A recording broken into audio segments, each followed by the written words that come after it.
الحمد لله الحمد لله نحمده ونستعينه ونستغفره ونؤمن به ونتوكل عليه ونعوذ بالله من شرور أنفسنا ومن سيئات أعمالنا من يهده الله فلا مضل له ومن يضلله فلا هادي له ونشهد أن لا إله إلا الله وحده لا شريك له ونشهد أن سيدنا ومولانا محمدًا عبده ورسوله أما بعد فأعوذ بالله من الشيطان الرجيم بسم الله الرحمن الرحيم قال الله تبارك وتعالى في كلامه المجيد ربنا وابعث فيهم رسولا منهم يتلو عليهم آياتك ويعلمهم الكتاب والحكمة ويزكيهم إنك أنت العزيز الحكيم وقال رسول الله صلى الله عليه وسلم طلب العلم فريضة على كل مسلم وقال رسول الله صلى الله عليه وسلم إني بعثت معلما أو كما قال عليه الصلاة والسلام صدق الله العظيم وصدق رسوله النبي الكريم ونحن على ذلك لمن الشاكرين والشاهدين والحمد لله رب العالمين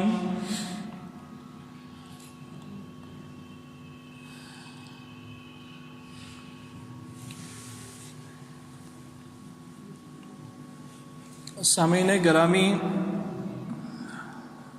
میں نے آپ کے سامنے قرآن مجید کی ایک آیت اور جناب رسول اللہ صلی اللہ علیہ وسلم کی 2 احادیث مبارکہ تلاوت فرمائی ہیں۔ اللہ تعالیٰ سے دعا ہے کہ اس آیت اور ان احادیث کی روشنی میں مجھے حق بات کہنے کی توفیق عطا فرمائے اور ان کا صحیح مفہوم آپ تک پہنچانے کی توفیق عطا فرمائے۔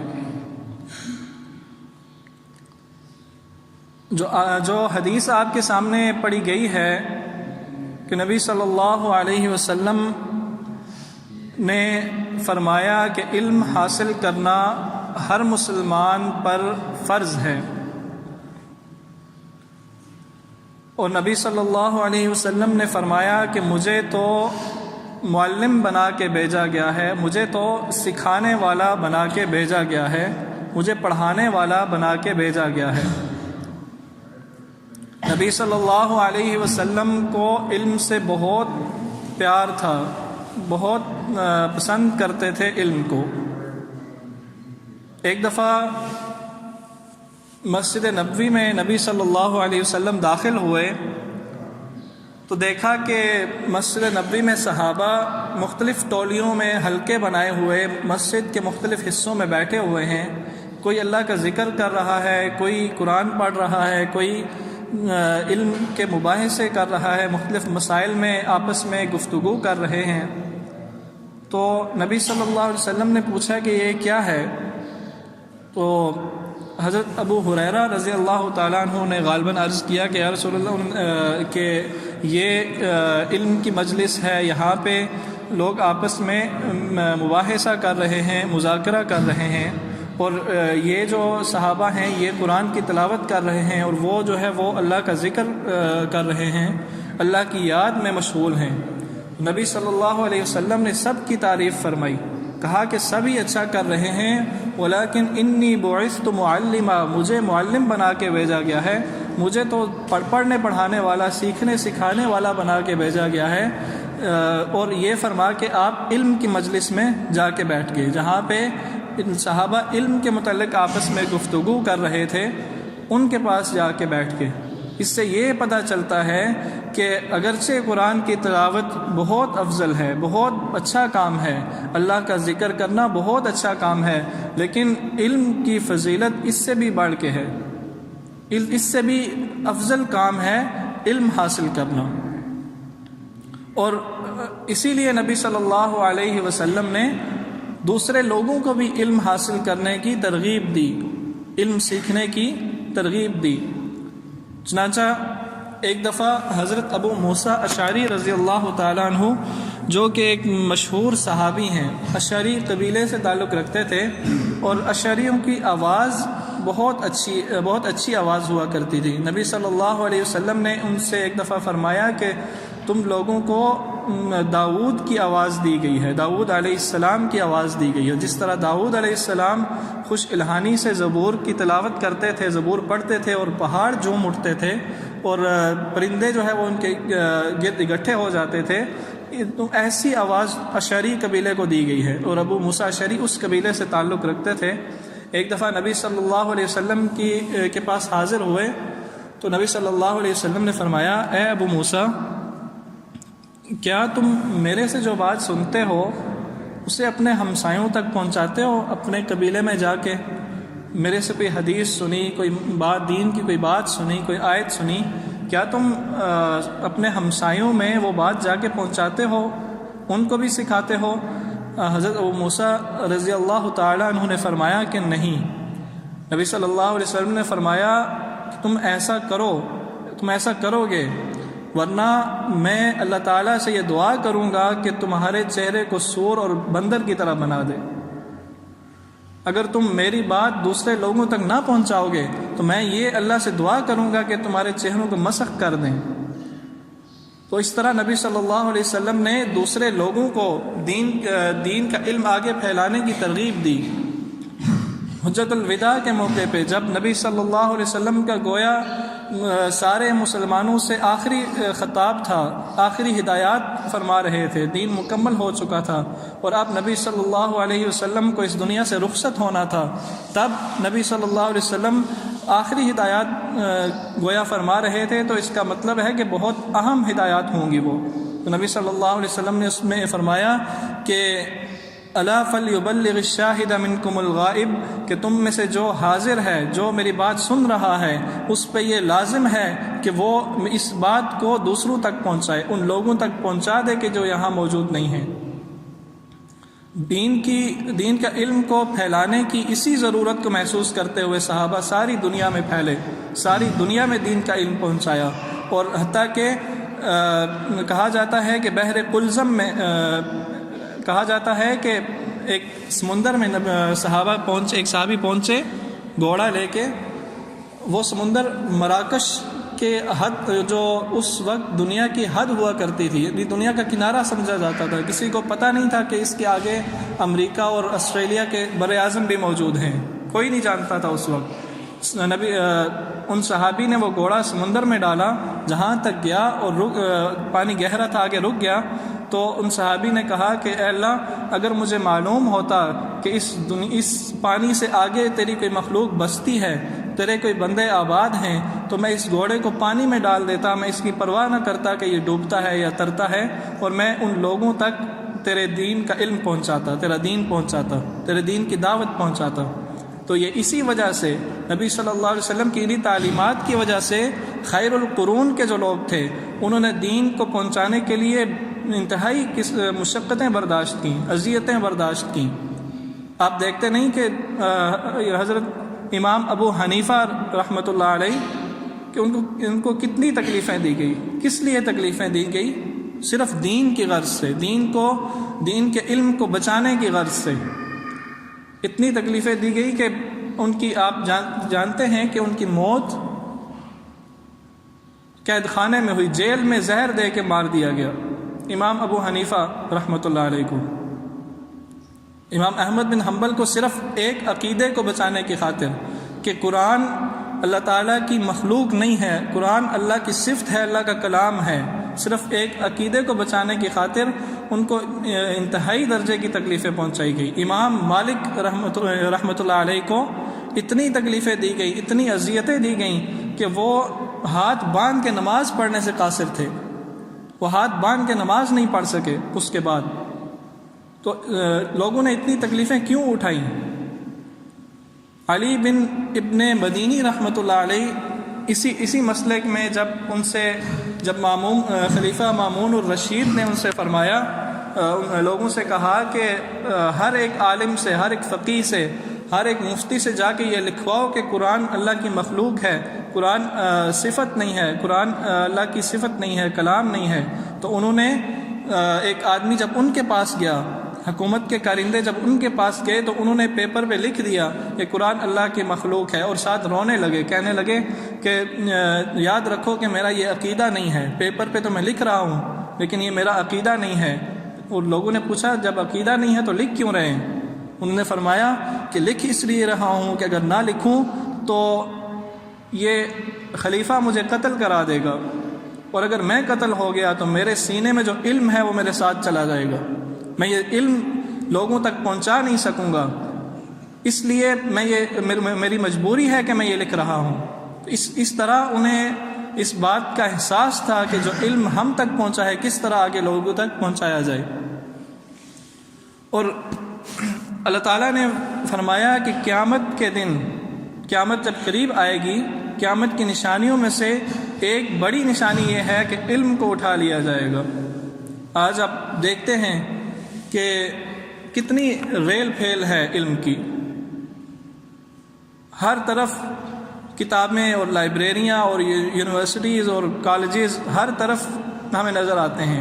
کیا وجہ ہے کہ آج قیامت کی نشانیاں باقی سب پوری ہو رہی ہیں، ہم لوگ کہتے ہیں کہ یہ بڑی نشانی پوری نہیں ہو رہی، علم گھٹنے کے بجائے بڑھتا جا رہا ہے؟ تو یاد رکھیے یہ علم نہیں ہے، اس کو علم نہیں کہا جاتا، یہ معلومات کا انبار ہے۔ یہ کتابیں اور یہ علوم و فنون اور یہ سائنس اور یہ ٹیکنالوجی یہ معلومات ہیں، یہ علم نہیں ہے۔ اور یہ جو چیز ہم سیکھ رہے ہیں اسکولوں میں، کالجوں میں، یونیورسٹیوں میں جا کے، یہ علم نہیں ہے، یہ فن ہے۔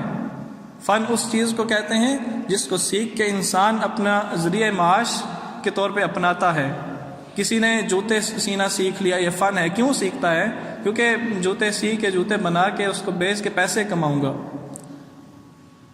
اسی طرح کوئی انجینئر بن جاتا ہے تو کیوں بنتا ہے؟ اس لیے بنتا ہے کہ اپنے اس کام میں، اپنے اس فیلڈ میں پیسے کماؤں گا۔ کوئی ڈاکٹر بنتا ہے تو کہیں جاب ملے گی، کوئی لوگوں کا علاج کروں گا اور پیسے کماؤں گا۔ یہ سب فنون ہیں، یہ سب فن ہیں، اس کو علم نہیں کہا جاتا۔ وہ علم جو فرض ہے، نبی صلی اللہ علیہ وسلم نے جس کو فرض کہا ہے کہ طلب العلم فریضۃ علی کل مسلم، علم حاصل کرنا ہر مسلمان پر فرض ہے، تو وہ کیا علم ہے؟ کون سا علم فرض ہے؟ وہ علم دین کا علم فرض ہے، ایسا علم جس سے انسان کو حلال اور حرام کی پہچان ہو جائے، ایسا علم جس سے انسان اچھے اور برے کی تمیز سیکھ جائے، ایسا علم جس سے انسان کو روز مرہ کے معاملات میں یہ پتہ چل جائے کہ کون سی چیز جائز ہے، کون سی چیز ناجائز ہے، ایسا علم جو انسان کو عبادات کا طریقہ سکھائے، نماز کے مسائل سکھائے، یہ علم فرض ہے، اور جن پر زکوٰۃ فرض ہے ان کے لیے یہ فرض ہے کہ وہ زکوٰۃ کے مسائل سیکھیں۔ اسی طرح روزے کے معاملات ہر ایک مسلمان پر فرض ہیں روزے، تو ہر مسلمان کو یہ چاہیے کہ وہ دین کا علم، وہ اس روزے کس طرح رکھنے ہیں، اور سحری کا وقت اور افطاری کا وقت، اور کن چیزوں سے روزہ ٹوٹتا ہے، اور اس طرح کے معاملات، اس طرح کے مسائل سیکھنا ہر مسلمان پر فرض ہے۔ اور آپ جانتے ہیں کہ فرض عین اور فرض کفایہ میں کیا فرق ہوتا ہے؟ ہم جب اسکول میں پڑھتے ہیں، میٹرک کرتے ہیں، انٹرمیڈیٹ پڑھتے ہیں، آگے جاتے ہیں، یہ سب علم فرض کفایہ ہے، یعنی ہر مسلمان پر یہ فرض نہیں ہے کہ وہ میٹرک پاس کرے اور انجینئر بنے اور ڈاکٹر بنے اور فلاں بنے، ہر مسلمان پر یہ فرض نہیں ہے۔ علماء کہتے ہیں لیکن اگر پوری امت میں کوئی بھی آدمی ڈاکٹر نہیں بنتا تو ساری امت گناہگار ہوگی، لیکن اگر کچھ لوگ بن گئے تو باقیوں سے فرض ساقط ہو گیا، اسی کو فرض کفایہ کہتے ہیں نا۔ لیکن دین کا علم سیکھنا فرض عین ہے، ہر مسلمان پر فرض ہے، یعنی ہر مسلمان سے انفرادی طور پہ یہ پوچھا جا سکتا ہے کہ تم نے دین کا علم کیوں نہیں سیکھا؟ تمہارے محلے میں ایک عالم موجود تھا، اگر 10 ہوتے 100 ہوتے، اس کے باوجود تم نے کیوں علم نہیں سیکھا؟ اور یاد رکھیے دین کا علم سیکھنے سے عالم بننا مراد نہیں ہے، عالم بننا بھی ہر مسلمان پر فرض نہیں ہے، فرض کفایہ ہے، یہ فرض عین نہیں ہے، لیکن دین کا بنیادی علم سیکھنا جس سے انسان کو اچھے اور برے کی تمیز اور حلال اور حرام کا فرق پتہ چلے، یہ علم سیکھنا ہر مسلمان پر فرض ہے۔ اور آج ہماری حالت یہ ہے کہ نماز جو دن میں 5 وقت فرض ہے، اس نماز کو ہم صحیح تک ادا نہیں کر سکتے۔ بے نمازیوں کی بات نہیں کرتا، جو لوگ نماز پڑھتے ہیں، جو لوگ نمازی ہیں، 5 وقت کی نماز پڑھتے ہیں، اس کے باوجود سیدھا کھڑا ہونے کا طریقہ نہیں آتا۔ کیا وجہ ہے کہ ہم یہ علم علماء سے سیکھتے نہیں ہیں؟ حضرت ابو حذیفہ رضی اللہ تعالیٰ عنہ نے ایک آدمی کو دیکھا، وہ نماز پڑھ رہا تھا، تو جب فارغ ہوا تو اس سے پوچھا کیا کر رہے تھے؟ اس نے کہا نماز پڑھ رہا تھا۔ انہوں نے پوچھا کون سی نماز؟ کہا جو مسلمان پڑھتے ہیں سارے۔ انہوں نے کہا کہ کتنے عرصے سے پڑھ رہے ہو؟ اس آدمی نے کہا کوئی 18-20 سال سے۔ تو انہوں نے کہا کہ 18-20 سال سے محمد صلی اللہ علیہ وسلم کے دین میں تو تمہاری نماز نہیں ہوئی، کسی اور کے دین میں ہوئی ہوگی۔ اس نے کہا کیا کہہ رہے ہیں آپ، 18-20 سال کی نماز گئی میری؟ انہوں نے کہا ہاں، ہم نے کبھی نبی صلی اللہ علیہ وسلم کو ایسا سجدہ اور ایسے رکوع کرتے ہوئے نہیں دیکھا، ہم نے کبھی نبی صلی اللہ علیہ وسلم کو نہیں دیکھا کہ وہ رکوع سے اٹھے اور سیدھے کھڑے نہ ہوئے ہوں، اور وہ سجدے سے اٹھے اور سیدھی طرح بیٹھ نہ گئے ہوں، ہم نے کبھی ایسی نماز نہیں دیکھی۔ اور آج اس حال کے اندر کتنے ہی ایسے لوگ ہیں جو ایسے نماز پڑھتے ہوں گے کہ رکوع سے ابھی سیدھے پورے کھڑے نہیں ہوئے اور سجدے میں چلے گئے، سجدے سے ذرا سا سر اٹھایا اور پھر سجدے میں چلے گئے۔ حضرت عمر رضی اللہ تعالیٰ عنہ کو نماز پڑھاتے ہوئے ایک یہودی نے دیکھ لیا، اور حضرت عمر رضی اللہ تعالیٰ عنہ سے کہنے لگا کہ اے عمر، یقیناً اب تم ہم پہ فتح حاصل کر لو گے۔ اس نے کہا، حضرت عمر رضی اللہ تعالیٰ عنہ نے کہا کیوں، تم نے کیا دیکھا ہے؟ اس نے کہا کہ تم نے عرب کے جاہلوں کو اتنی سیدھی صف میں کھڑا کر دیا، یعنی جن لوگوں کو نظم و ضبط کا پتہ نہیں تھا کہ نظم و ضبط چیز کیا ہے، ان لوگوں کو تم نے اتنی سیدھی صف میں کھڑا کر دیا۔ یاد رکھیے کہ یہ وہ فوج کی صف نہیں تھی، یہ جنگ کے دوران بنی ہوئی صف نہیں تھی، یہ نماز کے دوران بنی ہوئی صف تھی۔ آج ہم لوگ کیا گلہ کریں، نماز جنازہ میں جو لوگ صفیں بناتے ہیں ان پہ کیا گلہ کریں، اس مسجد میں ان صفوں کے اندر لگی ہوئی سیدھی کتاروں پہ ہم کھڑے نہیں ہوتے سیدھے، تو وہاں کیا گلہ کریں، کھلے میدان میں ہماری صفیں سیدھی ہوں گی۔ کیوں ایسا نہیں ہے کہ ہم اپنے بچوں کو جب اسکول بھیجتے ہیں تو ہم اپنی طرف سے اپنی استطاعت کے مطابق سب سے اچھے اسکول کا انتخاب کرتے ہیں، پھر ہم دیکھتے ہیں کہ استاد اچھا پڑھاتے ہیں یا نہیں پڑھاتے، پھر ہم یہ دیکھتے ہیں کہ کوئی میرا بچہ فیل ہوا ہے تو کیوں ہوا ہے، نمبر کیوں کم آئے ہیں۔ لیکن کیا وجہ ہے کہ ہم جب بچے کو قرآن پڑھانے بھیجتے ہیں، بلکہ یہ بھی پتہ نہیں ہوتا بچہ قرآن پڑھتا ہے یا نہیں پڑھتا، لیکن جب بھیجتے ہیں تو جس مرضی کے پاس چلا جائے قرآن ہی پڑھنا ہے. کبھی یہ نہیں کبھی اس کا امتحان لیا ہے ہم نے اپنے بچے کا کہ کس طرح قرآن پڑھ رہا ہے، بلکہ ہم کیسے امتحان لیں، ہمیں خود قرآن پڑھنا نہیں آتا.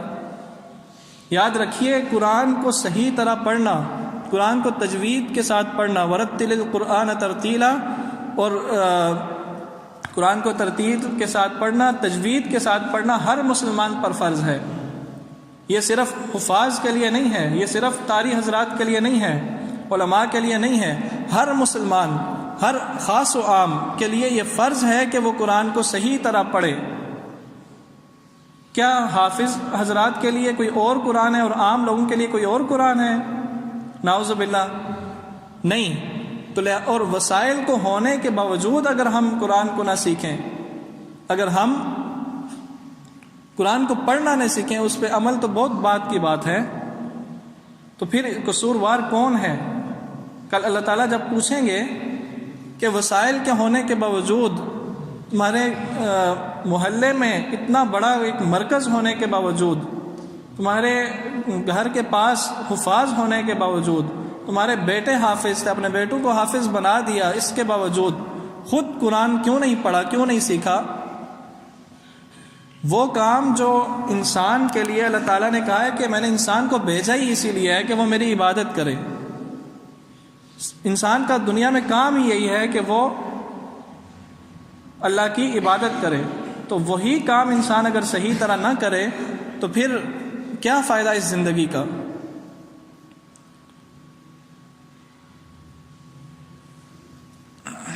جو آیت آپ کے سامنے میں نے تلاوت کی ہے، نبی صلی اللہ علیہ وسلم کے جو بنیادی مقصد بیان کیا گیا ہے ان کی بعثت کا، وہ کیا ہے؟ یہی کہ لوگوں کو اللہ کی آیات پڑھ کر سنائیں، ان کو سکھائیں کہ کس طرح اللہ کی آیات پڑھی جاتی ہیں.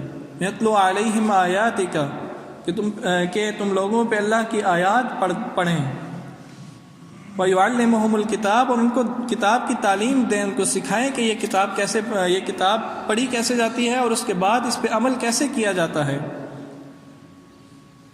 تو میں امید کرتا ہوں کہ جن لوگوں کے ذہنوں میں میری بات بیٹھی ہے، اور بڑے افسوس کی بات ہے ویسے کہ دین کے مسائل کو سیکھنے کے لیے کہیں بھی جگہ نہیں ہے.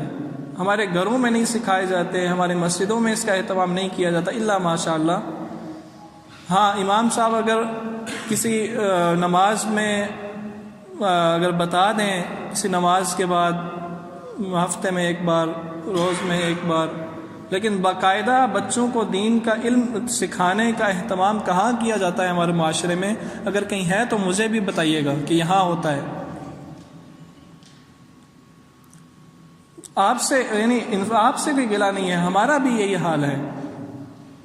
تھوڑا ہی عرصہ پہلے، کچھ 2-4 سال ہوئے، ایک مسجد کے اندر میں گیا تو وہاں پہ ایک چارٹ لگا ہوا تھا کہ مسجد میں ایسے داخل ہوتے ہیں، اور جب جماعت ہو رہی ہو تو جماعت کے ساتھ کیسے ملا جاتا ہے. یعنی جو مقتدی بعد میں آئے، 1 رکعت رہ جائے، 2 رکعت رہ جائیں، اور نماز میں کس طرح شریک ہوا جاتا ہے. تو وہ چارٹ میں نے دیکھا تو مجھے پتہ لگا کہ پیچھے ساری زندگی میں یہ غلط کام کرتا آیا ہوں. کسی نے نہیں سکھایا، نہ گھر میں، نہ مسجد میں، نہ کہیں. تو یہ لمحہ فکریہ ہے ہمارے لیے کہ جو علم فرض ہے اس کا ہم اہتمام نہیں کر رہے، اور جو علم فرض نہیں ہے، فرض کفایہ ہے، جس کے بارے میں اللہ تعالیٰ قیامت کے دن پوچھیں گے نہیں کہ میٹرک میں کیوں فیل ہو گئے تھے، وہ اس علم پہ ہم اتنے پیسے خرچ کر رہے ہیں، اتنے ادارے ہیں اور اتنے وسائل صرف ہو رہے ہیں اس علم کے لیے. اور جو علم فرض ہے اس میں ہم نے اپنے بچوں کو کھلا چھوڑا ہوا ہے کہ جو مرضی کرتے پھریں، ان کا دین ہے، ان کی مرضی ہے، جیسے مرضی چلیں. یاد رکھیے نبی صلی اللہ علیہ وسلم نے فرمایا کلکم راع وکلکم مسئول عن رعیتہ، کہ تم میں سے ہر ایک چرواہا ہے اور ہر ایک کے بارے میں ہر ایک آدمی سے اپنے ریوڑ کے بارے میں پوچھا جائے گا. یہ مثال دی نبی صلی اللہ علیہ وسلم نے کہ تم میں سے ہر آدمی کے نیچے اس کے انڈر کچھ لوگ موجود ہیں. گھر کا سربراہ ہے تو بیوی بچے ہیں، تو ان سے پوچھا جائے گا اپنے بیوی بچوں کے بارے میں کہ ان بچوں کا کیا کیا تھا، ان بچوں کو دین کا علم کہاں سکھایا تھا۔ ایک آیت میں آتا ہے کہ یا ایھا الذین آمنوا قوا انفسکم واہلیکم نارا، کہ اپنے آپ کو جہنم کی آگ سے بچاؤ اور پھر اپنے گھر والوں کو بھی بچاؤ، گھر والوں کو بچانے کی ذمہ داری بھی تمہارے اوپر ہے۔ تو اللہ تعالیٰ سے یہ دعا ہے کہ ہمیں یہ جو دین کا علم فرض ہے اس کو سیکھنے کا اہتمام کرنے کی توفیق عطا فرمائے۔ جن لوگوں کو نماز نہیں آتی وہ مسجدوں میں آ کے علماء سے نماز سیکھیں، یہ سب سے بڑا فرض یہ ہے انسان کے لیے۔ اور جن لوگوں کو قرآن پڑھنا نہیں آتا وہ اپنے قریبی مسجدوں میں حفاظ کے پاس، قراء کے پاس، علماء کے پاس جا کے قرآن کو پڑھنا سیکھیں۔ 60 سال کی زندگی، اوسطاً 60 سال کی زندگی انسان گزار دیتا ہے اور انسان کو قرآن سیدھی طرح پڑھنا نہ آئے تو کیا کہا جائے ایسے آدمی کو۔ نماز میں آدمی کو سیدھی طرح کھڑا ہونا نہ آئے، ہاتھ باندھنا نہ آئے، رکوع اور سجدے کا پتہ نہ ہو، جو روز کا کام ہے، روز میں 5 دفعہ کرنا پڑتا ہے، سیدھی طرح کر لے تو کیا فرق پڑتا ہے؟ کھڑا ہی ہونا ہے۔ اگر ایک پاؤں مشرق کی طرف ایک مغرب کی طرف کر کے کھڑا ہونے کے بجائے دونوں پاؤں سیدھے قبلے کی طرف کر کے کھڑے ہو جائیں تو کیا فرق پڑتا ہے؟ اللہ تعالیٰ سے دعا ہے کہ ہمیں یہ مسائل سیکھنے کی توفیق عطا فرمائے۔ وآخر دعوانا ان الحمد للہ رب العالمین۔